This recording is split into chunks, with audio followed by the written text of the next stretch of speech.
Hello everyone. Our channel The Edukaloi তোমালোকক সকলোকে স্বাগতম জনাইছো। আজি আমি পঢ়িম ক্লাস 11 ৰ chapter 3 matrices। আশা কৰো তোমালোকে আগৰ chapter বিলাক বুজি পাইছা আৰু যদি বুজি পোৱা নাই তোমালোকে কমেন্ট বক্সত জনাব পাৰা। ধৰি ললো এজন ব্যক্তি আছে, তেওঁৰ নাম হৈছে ৰাম আৰু তাৰ ওচৰত 20 খন কি আছে কিতাপ আছে, বুক। নাম্বাৰ অফ বুক ৰামৰ ওচৰত কিমান আছে 20 আছে আৰু আমি হেতু কেনেকৈ ৰিপ্ৰেজেন্ট কৰিব পাৰো এনেকৈ। আমি এনেকৈ লিখিব পাৰো যেনেকৈ আমি সেটৰ ক্ষেত্ৰত এনেকৈ লিখিছিলো, এলিমেন্ট বিলাক মাজত লিখিছিলো ভৰাই পেলাই। ঠিক তেনেকৈ আমি এনেকৈ লিখিব পাৰো। আমি বিভিন্ন ধৰণে লিখিব পাৰো, বাট এনেকৈ আমি লিখিব পাৰো। এগেইন আমি ধৰিলো ৰামৰ ওচৰত 20 খন কিতাপ আছে আৰু 6টা পেইন আছে। তেতিয়াহলে আমি হেতু কেনেকৈ ৰিপ্ৰেজেন্ট কৰিব পাৰো? আমি হেতু এনেকৈ ৰিপ্ৰেজেন্ট কৰিব পাৰো যে 20 and 6। সিমিলাৰলি ধৰি ললো শ্যামৰ ওচৰত 14 বুক আছে, 14 খন বুক আছে আৰু 9টা পেইন আছে। আমি হেতু এনেকৈ ৰিপ্ৰেজেন্ট কৰিব পাৰো। এগেইন পূজাৰ ওচৰত ধৰিলো 9 খন কিতাপ আছে আৰু 5টা পেইন আছে। আমি হেতু এনেকৈ ৰিপ্ৰেজেন্ট কৰিব পাৰো। এতিয়া আমি এই গোটেই তিনটাক এনেকৈ ৰিপ্ৰেজেন্ট কৰিব পাৰো। ওপৰত বুক, এফালে বুক, এটা পেইন। বুকৰ তলত যিমান বুক আছে, যাৰ ওচৰত যিমান আছে হেতু লিখিলো। ৰামৰ কাৰণে ইমান আছে, শ্যামৰ কাৰণে ইমান আছে, পূজাৰ কাৰণে ইমান আছে।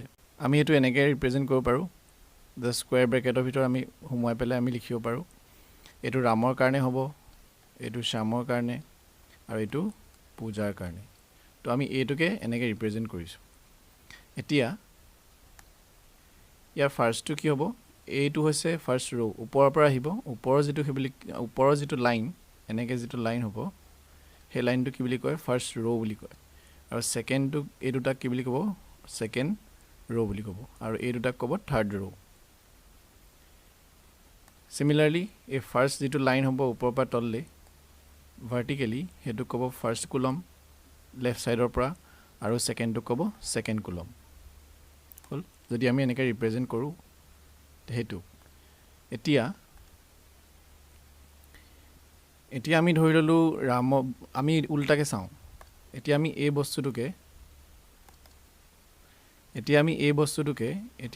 বস্তুটোকে উল্টা কৰি লিখো। আমি এফালে ৰাম লিখিছিলো, এফালে শ্যাম লিখিছিলো। এতিয়া আমি উল্টাকে লিখিছো। ওপৰত আমি ৰাম শ্যাম লিখিম। ওপৰত লিখিলে কি হ'ব? ওপৰত আমি এনেকৈ লিখিব পাৰো ৰাম শ্যাম পূজা, আৰু তাহাঁতৰ বুক আৰু পেইনৰ সংখ্যা কিমান আছে?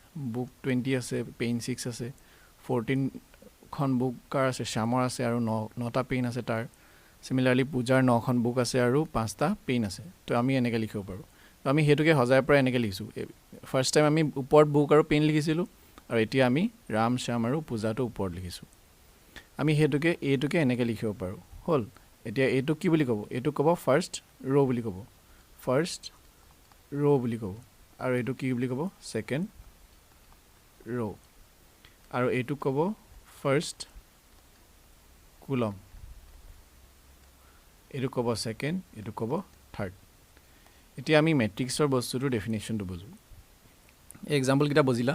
এই এক্সাম্পলটোৰ পৰা তোমালোকক মই এইটোৱে বুজাব চেষ্টা কৰিছো যে আমি কিছুমান বস্তু, কিছুমান এলিমেন্ট আমি কেনেকৈ এৰেঞ্জ কৰিব পাৰো। Matrix, a matrix is an ordered rectangular array of numbers or functions. তো এইবিলাক কি হয়? নাম্বাৰ হয়। আৰু array means হৈছে arrangement. আমি এটা arrangement কৰিছো না, আমি মানে সজাইছো। যেতিয়া আমি ৰেক্টেংগুলাৰ ফৰ্মত সজাম, এইটো ৰেক্টেংগুলাৰ নহয় জানো? এফালে কিটা আছে? 3টা আছে। ৰেক্টেংগুলাৰ ফৰ্মটো কেনেকুৱা? এনেকুৱা হয় ৰেক্টেংগুলাৰ ফৰ্মটো। তো কি হয়? এটা ৰেক্টেংগুলাৰ ফৰ্মত হয়। আমি যদি এনেকৈ কিছুমান এলিমেন্ট এনেকৈ আমি এৰেঞ্জ কৰো, যদি আমি সজাও ৰেক্টেংগুলাৰ ফৰ্মত, আৰু কিছুমান অৰ্ডাৰ ফৰ্মত যদি আমি সজাও, তেতিয়াহলে হেতু কি বুলি ক'ব? মেট্ৰিক্স বুলি কোৱা হয়। The numbers or functions are called the elements or the entries of the matrix. এতিয়া যেতিয়া আমি সেট পঢ়িছিলো, সেটত কি হয়? 1 2 3 এনেকৈ থাকিলে মানে এইবিলাকক কি বুলি কয়? এলিমেন্ট বুলি কয়, অবজেক্ট বুলি কয়, নহলে কি বুলি কয়? মেম্বাৰ বুলি কয়। এতিয়া সিমিলাৰলি ইয়াত মেট্ৰিক্সৰ ক্ষেত্ৰত এইবিলাকক কি বুলি ক'ব? এন্ট্ৰিজ অফ দা মেট্ৰিক্স বুলি ক'ব। এইবিলাক কি বুলি ক'ব? এন্ট্ৰিজ বুলি ক'ব।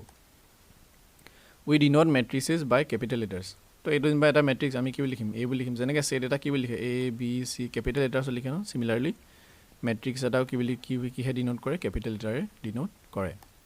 যদি এতিয়াও কোনোবাই আমাৰ চেনেলটো ছাবস্ক্ৰাইব কৰা নাই, তেতিয়াহ'লে চেনেলটো ছাবস্ক্ৰাইব কৰি ল'ব আৰু লগতে থকা বেল আইকনটো অলত ক্লিক কৰি ল'ব, যাতে আমি যেতিয়াই ভিডিঅ' এটা আপলোড কৰোঁ তেতিয়াই আপোনালোকলৈ নটিফিকেশ্যন গুচি যায় এতিয়া order of A matrix A matrix having m rows means mটা ৰ' তাৰমানে ৰ' এইটো কি এটা ৰ' দুটা ৰ' তিনিটা ৰ' চাৰিটা ৰ' তেনেকৈ কিমানটা ৰ' mটা ৰ' and n coulombs তো এনেকৈ এটা দুটা তিনিটা চাৰিটা এনেকৈ কিমান nটা coulomb is called a matrix of order m into n or simply m into n matrix read as an m by n matrix তো এইটো কি বুলি কয় কি বুলি পঢ়িম আমি পঢ়োতে এনেকৈ পঢ়িম যে m by n বুলি পঢ়িম হ'ল আৰু আমি লিখোতে এনেকৈ লিখিম এতিয়া এইটো চোৱা এই মেট্ৰিক্সটো অৰ্ডাৰ কিমান হ'ব 3/3 তাৰমানে কেলে 3/3 হ'ল ইয়াত তিনিটা ৰ' আছে ফাৰ্ষ্ট ৰ' ছেকেণ্ড ৰ' থাৰ্ড ৰ' সেইকাৰণে কি হ'ল ফাৰ্ষ্ট নাম্বাৰটো ইয়াৰ ৰ' যিমানটা ৰ' আছে সেই নাম্বাৰ অফ ৰ'জটো ডিনোট কৰে তাৰমানে যিমানটা ৰ' আছে সেইটোকে আমি লিখিম যদি তিনিটা ৰ' আছে ইয়াত আমি সেইকাৰণে 3 লিখিলোঁ বাই মানে ইনটু আৰু যিমানটা কুলম আছে এটা দুটা তিনিটা তো আমি আকৌ 3 লিখিম সেকেন্ড নাম্বাৰটো কি ডিনোট কৰে নাম্বাৰ অফ কুলমস এতিয়া we shall follow the notation namely a is equal to aij m into n তাৰমানে m into n তো তুমি এনেকৈ লিখিবা aij m into n to তলত হল এইটো তলত আছে এতিয়া to indicate that a is a matrix of order m to n এতিয়া ধৰি লোৱা a set to 3/3 matrix মানে অৰ্ডাৰটো 3/3 তেতিয়া হলে আমি এটো কেনেকৈ ডিনোট কৰিছো ক্যাপিটাল লিখিছো তলত 3/3 লিখিছো তো m by n matrix তো কেনেকুৱা হ'ব দেখিবলৈ এনেকুৱা হ'ব এটো first coulomb second coulomb n টা কুলম এনেকৈ কুলম আহিছে ন এটা দুটা এনে গৈ n টা হৈছে ইয়াতো ফাৰ্ষ্ট ৰ' সেকেন্ড ৰ' থাৰ্ড ৰ' এনে গৈ m টা হৈছে আৰু ইয়াৰ এলিমেন্ট বিলাক কেনেকুৱা a11 তাৰমানে a11 হৈছে a12 হৈছে ইয়াত যেটো ৰ' সংখ্যা ৰ' নাম্বাৰটো সেমে আছে ফাৰ্ষ্ট ৰ' সেইকাৰণে a1 হৈছে আৰু কুলমটো চেঞ্জ হৈ গৈছে 1 2 3 এনেকৈ চেঞ্জ হৈ গৈছে সেইকাৰণে ইয়াত 1 হৈছে ইয়াত 2 হৈছে ইয়াত কি হ'ব a13 হ'ব তেনেকৈ a1 n লৈকে হ'ল সিমিলাৰলি টু সেকেন্ড ৰ' কাৰণে 2 আহিছে সেকেন্ড ৰ' কাৰণে 2 আহিছে আৰু ইয়াত কুলমৰ নাম্বাৰটো আহিছে 1 2 সেইকাৰণে এনেকৈ গৈ লাষ্টত a m n হৈছে এতিয়া আমি এক্সাম্পলটাৰ সহায়ত বুজিবলৈ চেষ্টা কৰো Consider the following information regarding the number of men, women workers in 3 factories. তো তিনটা ফ্যাক্টৰি দিয়া হৈছে 1 2 3 এই তিনটা ফ্যাক্টৰিত মেন ওয়াৰ্কাৰ্স তাৰ মানে মতা মানুহৰ সংখ্যা পুৰুষৰ সংখ্যা কিমান ফ্যাক্টৰি 1 ৰ পুৰুষৰ সংখ্যা 30 ফ্যাক্টৰি 2 ত পুৰুষৰ সংখ্যা 25 and ফ্যাক্টৰি 3 ত পুৰুষৰ সংখ্যা 27 Similarly ফ্যাক্টৰি 1 ত womenৰ সংখ্যা মহিলাৰ সংখ্যা কিমান 25 আৰু ফ্যাক্টৰি 2 31 ফ্যাক্টৰি 3 26 এতিয়া represent all the information in the form of a 3/2 matrix আমি 3/2 matrix ত আমাক কি কৰিব কৈছে arrange কৰিব কৈছে 3/2 matrix ত arrange কৰা মানে কি ফাৰ্স্ট নাম্বাৰটো কি ডিনোট কৰিব নাম্বাৰ অফ rows তাৰ মানে আমাক কি লাগিব তিনটা ৰ' লাগিব আৰু সেকেন্ড নাম্বাৰটো কি ডিনোট কৰিব নাম্বাৰ অফ কুলমস হল তাৰ অৰ্ডাৰটো এটো হল ঠিক আছে এতিয়া what does the entry in the third row প্ৰথমে আমি ৰিপ্ৰেজেন্ট কৰিম তাৰপিছত আমি ইকুৱেশ্যনটো লাগবাহিম ৰিপ্ৰেজেন্ট কৰিলে আমি তিনটা ৰ' লাগিব তিনটা ৰ' লিয়ালো এনেকৈ তিনটা ৰ' লিখিলো আৰু এনেকৈ দুটা কুলম লিখিলো হল এতিয়া ফাৰ্ষ্টত ফ্যাক্টৰি 1 এই ওপৰৰ সংখ্যাটো হৈছে এটো হৈছে ফ্যাক্টৰি 1 ৰ কাৰণে এটো এই ফাৰ্ষ্ট ৰ'টো তাৰ মানে এটোৱে কি বুজাইছে এটো ধৰি লোৱা মেন আৰু এটো হৈছে ওমেন তাৰ মানে 30টা মতা মানুহ ফ্যাক্টৰি 1 আছে আৰু 25 জনী মাইকী মানুহ ফ্যাক্টৰি 1 ত আছে Similarly এটো ফ্যাক্টৰি 2 কাৰণে আৰু এটো ফ্যাক্টৰি 3 কাৰণে হৈ গল তিনটা ৰ' পালো আমি এটো ফাৰ্ষ্ট ৰ' সেকেন্ড ৰ' থাৰ্ড ৰ' আৰু দুটা কলম পালো হল আৰু গৈ পেলা কি হল গেটো 3/2 মেট্ৰিক্স এতিয়া তোমালকে মন কৰিবা যেটো অৰ্ডাৰ হয় 3/2 হেতে কি বুজায় যদি আমি হেতু মাল্টিপ্লাই কৰি দিও 3/2 কিমান হ'ব 6 হেতে কি বুজায় যে নাম্বাৰ অফ এন্ট্ৰিজ বুজায় ইন দা মেট্ৰিক্স তাৰ মানে যেটো অৰ্ডাৰ ধৰি লও এতিয়া 3/2 দিয়া আছে নহয় 3/2 দিয়া আছে অৰ্ডাৰটো যদি আমি এটা মাল্টিপ্লাই কৰি দিও 6 পাল নাই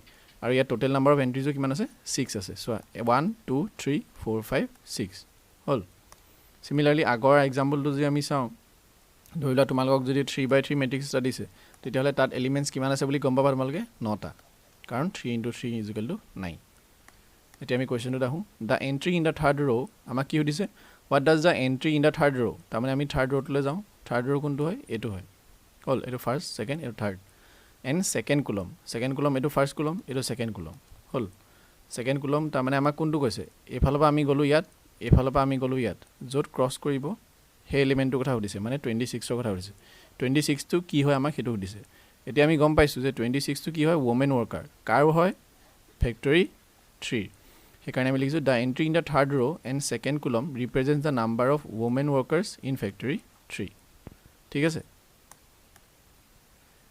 আমি আৰু এটা এক্সাম্পল চাওঁ if a matrix has 8 elements তাৰমানে এটা মেট্ৰিক্স আছে আৰু তাত কিমান এলিমেণ্ট আছে 8টা এলিমেণ্ট আছে what are the possible orders it can have order মানে মই কৈছিলোঁ যিটো অৰ্ডাৰ হ'ব সেইটো মাল্টিপ্লাই কৰিলে আমি কি পাম টোটেল নাম্বাৰ অফ এণ্ট্ৰিজ পাম এটা ছেটত ইয়াত টোটেল নাম্বাৰ অফ এণ্ট্ৰিজ কিমান আছে 8টা এলিমেণ্ট আছে তাৰমানে এলিমেণ্ট কিমান আছে 8টা আছে তো আমি সেই 8টা কি পূৰণ কৰিলে আমি 8 পাম সেইটো চাব লাগে we know' that if a matrix is order of order m into n it has mn elements হ'ল যদি m ইনটু n অৰ্ডাৰৰ হয় তেতিয়াহ'লে তাত এলিমেণ্ট কিমান থাকিব m ইনটু n তাৰমানে m বাই n ৰ যদি অৰ্ডাৰ হয় তেতিয়াহ'লে তাত m ইনটু n থাকিব হ'ল does to find all possible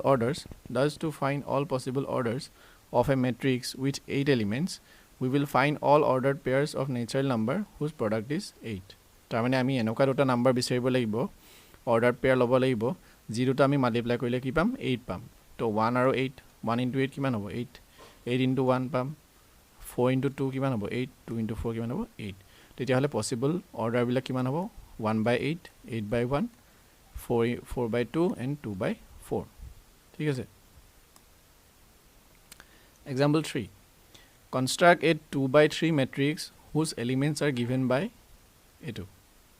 এইটো আমাক ফৰ্মুলা দিছে যেনেকৈ ফাংচনৰ এটা ফৰ্মুলা থাকে যে তেনেকৈ এইটো আমাক ফৰ্মুলা দিছে aij তাৰমানে ij মানে কি এইটো কুলম আৰু ৰ' in general 3 by 2 matrix is given by 3 by 2 matrix মানে কি 3 মানে তিনিটা ৰ' আছে আৰু দুটা কুলম আছে ঠিক আছে এতিয়া ফাৰ্ষ্টত আমাৰ ফৰ্মুলাটো এইটো দিছে আমি ইয়াত ফাৰ্ষ্টত কি কৰিম ফাৰ্ষ্ট এলিমেণ্টটো কি হ'ব a11 আমি পুট কৰিলোঁ মানে i জেগাত 1 পুট কৰিলোঁ আৰু j জেগাত 1 পুট কৰিলোঁ তেতিয়াহ'লে কিমান হ'ব a11 সেইটো এলিমেণ্ট কিমান হ'ব হাফ আহিব আৰু i জেগাত আমি 1 বহাম আৰু j জেগাতো আমি কি বহাম 1 বহাম মডুলাছ আছে হ'ল এতিয়া আমি এইটো সলভ কৰিম হাফ কিমান হ'ব 3 ইনটু 1 3 আৰু -1 মাইনাছ 3 হ'ব আৰু এইটো কৰিলে কিমান হ'ব -2 হ'ব মডুলাছ আঁতৰি গ'লে 2 থাকিব তাৰমানে ফাৰ্ষ্ট এলিমেণ্টটো কিমান হ'ব ফাৰ্ষ্ট এলিমেণ্টটো তাৰমানে কিমান হ'ব 1 হ'ব হ'ল ফাৰ্ষ্ট এলিমেণ্টটো 1 পালোঁ সিমিলাৰলি আমি কি নেক্সট আমি কি বহাম 1 2 বহাম কাৰণ এই ছেকেণ্ড এলিমেণ্টটো কি হ'ব 1 2 তাৰমানে i জেগাত 1 থাকিব বাট আমি কুলমৰ ছেকেণ্ড কুলম পাই যামগৈ সেইকাৰণে আমি j জেগাত কি বহাম 2 বহাম তেতিয়াহ'লে কি হ'ব a12 যদি আমি উলিয়াওঁ হাফ আহিব i জেগাত 1 থাকিলে আৰু 3 জেগাত 2 j জেগাত 2 আহিলে হ'ল এতিয়া আমি এইটো সলভ কৰিলে কিমান পাম 6 হাফ আহিব -5 আহিলে এতিয়া এইটো কিমান হ'ব মাইনাছটো আঁতৰি যাব আৰু 5/2 থাকিব হ'ল 5/2 পালোঁ সিমিলাৰলি আমি i জেগাত 2 বহাম j জেগাত 1 বহাম হাফ পালোঁ আৰু 2 বহাম এইটো এলিমেণ্টৰ কাৰণে 2 বহাম 2 দুইটাতে i আৰু j ভেলু 2 বহাম 2 পালোঁ নেক্সট 3 1 0 পালোঁ আৰু 3/2 পালোঁ এলিমেণ্টকেইটা পাই গ'লোঁ এতিয়া এলিমেণ্টকেইটা পোৱাৰ পিছত আমাক কি কৈছে কনষ্ট্ৰাক্ট 3/2 মেট্ৰিক্স আৰু 3/2 আমাক কি এৰেঞ্জ কৰি দিবলৈ কৈছে লিখি দিবলৈ কৈছে তো সেইটোৱে আমি ইয়াৰ জেগাত কি কৰিম এলিমেণ্টকেইটা বহুৱাই দিম পুট কৰি দিম সেইটোৱে আমাৰ কি হ'ব ৰিজাল্টেণ্ট মানে যিটো আমাক উলিয়াবলৈ কৈছে সেইটোৱে হ'ব আমাৰ উলিয়াবলৈ কোৱা মেট্ৰিক্সটো তো আজিৰ ক্লাছত তোমালোকৰ ইমানেই আছিল যদি কোনোবাই কিবা বুজি নাই পোৱা তোমালোকে কমেণ্ট বক্সত সুধিব পাৰা আমি নেক্সট ক্লাছত টাইপছ অফ মেট্ৰিক্সৰ বিষয়ে পঢ়িম চ' থেংক ইউ ফৰ টুডে